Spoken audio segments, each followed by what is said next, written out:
So now I'll be taking question C of code forces round 754. Name of the question was dominant characters.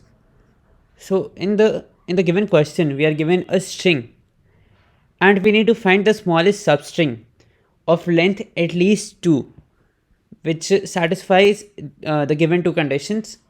The conditions are that the number of occurrences of A should be strictly greater than B and C in the given substring. Okay, so as we know that substring is a contiguous series of characters of a string. So basically my solution for this question was purely observation based. The observation was that the maximum length of the givens of the substring which satisfies this condition is 7, which means no substring greater than length of 7 exists which follows the given condition. So we can brute force through all the given substrings of length 7 or less and we can find the solution to our answer. So now I'll directly code the solution for you.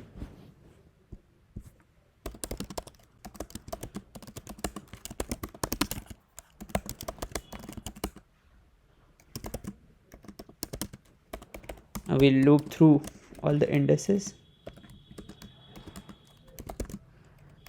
Now we'll take batches of 7 characters.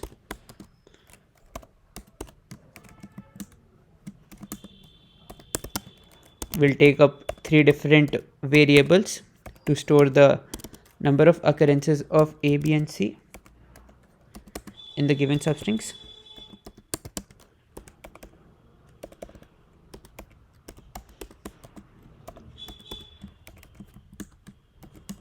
Now if S of, now we'll check for out of bound. So if I plus K is less than 7 or less than n, only then we'll continue the loop. So if S of I plus K, or we can store I plus K in another variable, say X,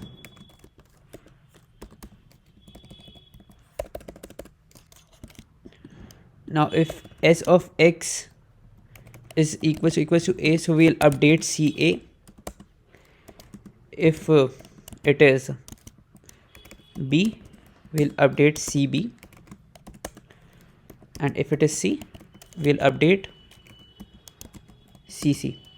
Okay,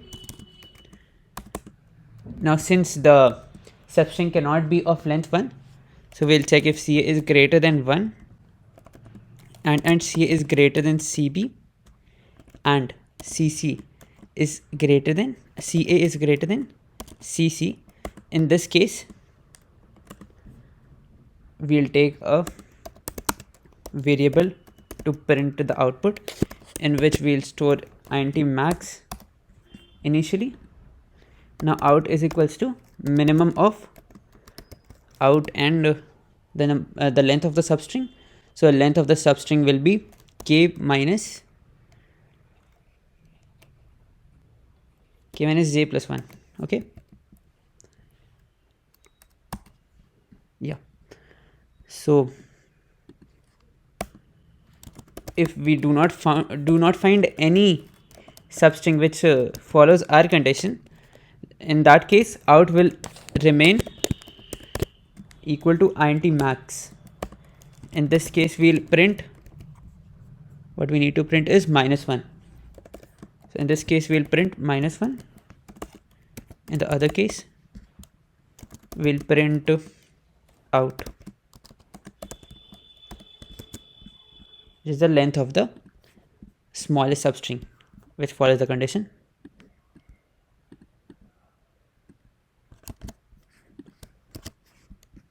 So here the given string is itself the smallest length string which follows the condition. So 2 will be our output. In this case no such string exists, so -1. So in the last condition or the last test case, ACA is the smallest substring which follows our condition, so the output should be 3. So now I'll submit the code.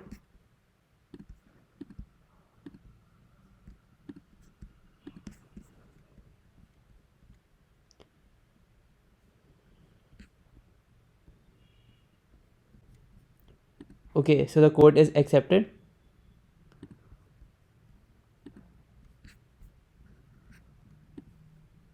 We just needed to brute force through the solution in order to get the answer.